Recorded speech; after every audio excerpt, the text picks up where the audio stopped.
Olá, o promotor de justiça Marcelo Sorrentino, assessor do CAU Criminal do Ministério Público de São Paulo, é o nosso convidado para essa edição do Estúdio MPSP.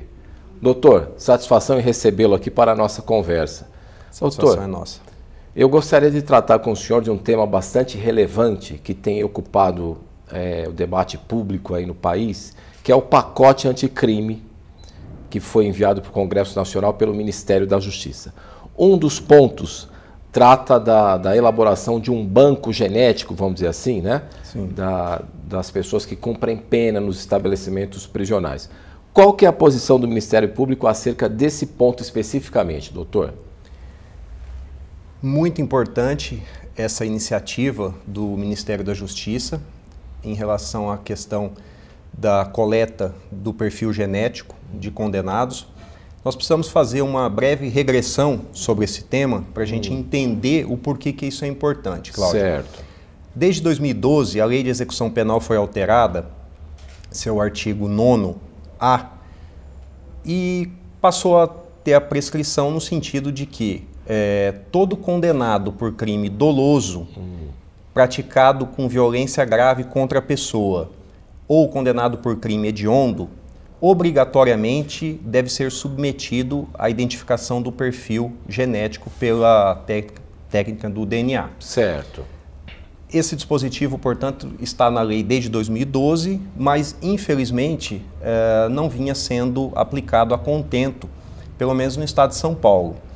Apenas o ano passado, por uma iniciativa do CAUCRIM, fizemos tratativas com o Núcleo de Biologia e Bioquímica do Instituto de Criminalística de São Paulo, certo, assim como com a SAP, com a Secretaria da Administração Penitenciária.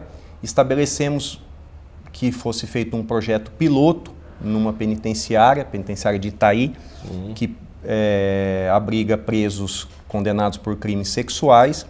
Então, os trabalhos foram feitos lá e conseguimos coletar aproximadamente 400 perfis genéticos de sentenciados. Só em 2018? Só em 2018. Perfeito.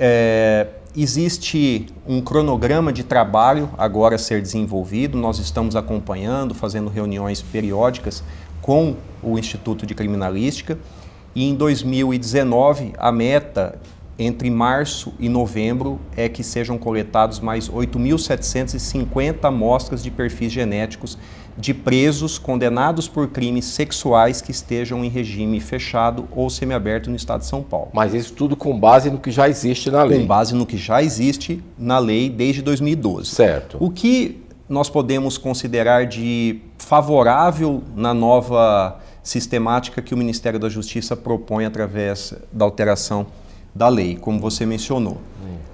Primeiro, uma ampliação no rol, porque o projeto de lei diz que serão submetidos obrigatoriamente à identificação do perfil genético os presos condenados por crimes dolosos. Certo. Não exige mais que seja doloso com violência grave à pessoa ou crime hediondo. Esse é um ponto importante. O outro ponto, e esse mais importante ainda a nosso ver, é que no projeto se estabelece uma obrigação e um momento inicial, qual seja a entrada do preso no estabelecimento prisional. Perfeito. Então o projeto agora impõe uma obrigação não apenas para o preso, mas impõe uma obrigação para o Estado, para o Executivo, para o diretor da penitenciária, de cumprir aquilo. Ou seja, o preso, ao ingressar no estabelecimento prisional, obrigatoriamente ele deve ter o perfil genético dele identificado. E mais ainda, o outro ponto também relevante é que o preso que se recusar a fornecer o material genético, portanto, ele deixar de cumprir o que o texto o obriga, ele passa a ser considerado como praticante de falta grave. O que não havia no texto. O que não há no texto em vigor hoje. Perfeito. No artigo 9º-A da Lei de Execução Penal. Perfeito. Então nós temos, em resumo, uma iniciativa que visa, primeiro, ampliar o rol de presos a ter o perfil genético identificado. Segundo, um momento que isso deve ser feito, que até agora não é dito, então é o momento da entrada no estabelecimento prisional. E a sanção também. E a sanção para o caso de descumprimento. Isso é importante, isso mostra que o Ministério da Justiça, com esse projeto de lei, está querendo efetivar uma previsão legal que já existe desde 2012 e que até agora não está sendo cumprida a contento como se imaginava que seria. Perfeito. Doutor, para o nosso público em geral, aquelas pessoas que não lidam diretamente ali, né, com o direito, no seu dia a dia, e conhecem o assunto mais pela TV, as séries de televisão e tal, é importante mesmo essa história de ter o perfil genético do preso? Isso pode resultar em consequências concretas, tanto a favor ou contra o preso? Como é que funciona isso na prática, doutor? Sim, isso é importantíssimo. Nós temos que ter em mente que nos dias atuais nós não podemos, no processo penal, ficarmos refém da prova testemunhal. Sim. Isso há décadas vem sendo feito no âmbito do processo penal e nós temos hoje que implementar novas formas de produção de prova e coleta de prova pensando na efetividade da ação penal. É uma prova extremamente importante de ser coletada, é uma prova que depende evidentemente de um conhecimento técnico, mas tem um resultado fantástico, não apenas para se comprovar a autoria, mas muitas vezes para se excluir eventualmente uma imputação que esteja sendo feita de forma inadequada. Eu posso citar 2 casos que nós temos em São Paulo, que são casos até emblemáticos. O primeiro caso é de um cidadão que foi condenado por crime sexual. Em 2014 ele alcançou o regime aberto, foi colocado em liberdade. Em 2016 ele foi preso novamente pela prática de estupro.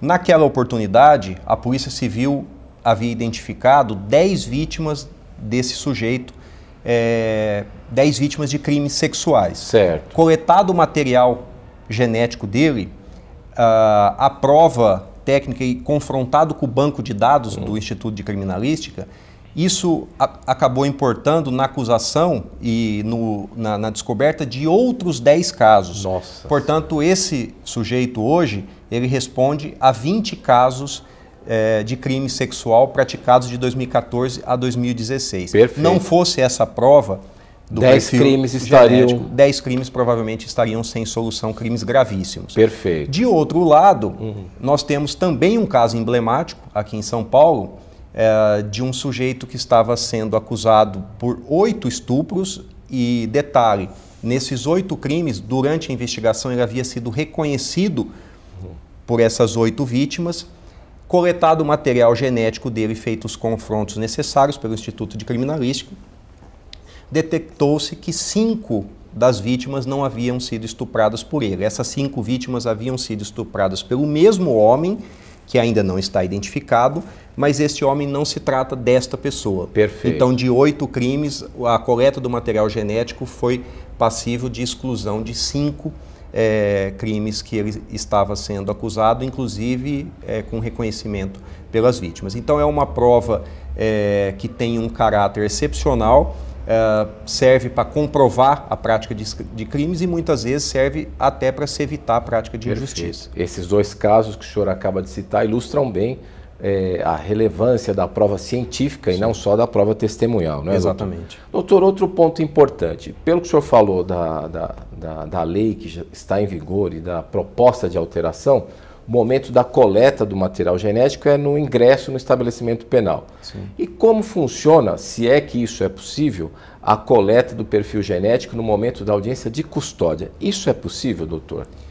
É possível de ser feito pelo seguinte: nós temos a Lei de Execução Penal com essa normativa que o Ministério da Justiça, agora que esse projeto tenta alterar, dando mais efetividade, portanto, para a coleta desse tipo de prova, mas nós não podemos nos esquecer que a Lei de Identificação Criminal traz a possibilidade da autoridade policial que preside uma investigação ou o Ministério Público, no caso de entenderem que é imprescindível a identificação do perfil genético do investigado para o esclarecimento dos fatos, representar a autoridade judiciária e, mediante autorização judicial, essa prova ser coletada ainda na fase de investigação. Ou seja, nós não temos sequer ação penal, processo criminal e muito menos condenação. Nós temos investigação e é possível que isso seja feito mediante autorização judicial.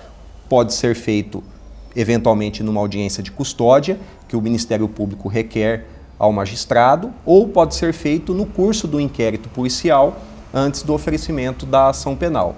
existe amparo legal para isso. Perfeito. Doutor, algum outro ponto desse chamado pacote anticrime, né, que foi elaborado aí pelo ministro Moro, chama a atenção do senhor, dos seus colegas do CALCRIM? Como é que o senhor vê, assim, em termos gerais, essa iniciativa?